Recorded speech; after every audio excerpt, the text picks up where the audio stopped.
আপনি চেয়ারটা বন, আমি দিতেছি।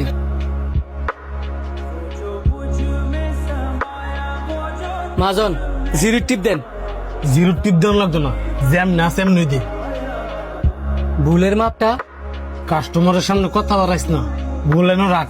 এটা আমার ব্যবসা, তোর ব্যবসা না।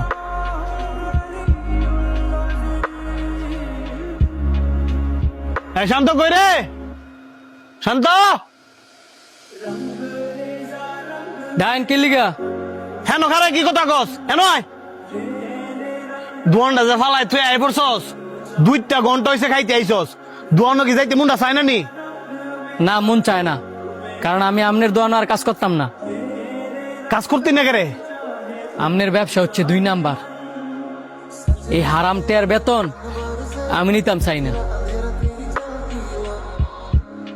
ব্যবসা হচ্ছে হালাল জিনিস, আর আপনি হালাল ব্যবসাটারে মানছেরে ঠগাইতে ঠগাইতে হারাম বানাইলেছেন।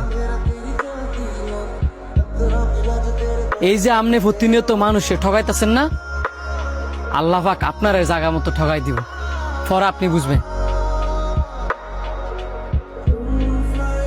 আরেকটা কথা, এই যে আপনি মানুষের গোস্ত কম দিতেছেন না, হাসরের ময়দানের দিন আপনি জাগরে জাগরে গোস্ত কম দিছেন, আপনি নিজের শরীরেতে গোস্ত কেটে দিয়া পরে আগের হিসাব দেওয়া লাগবে।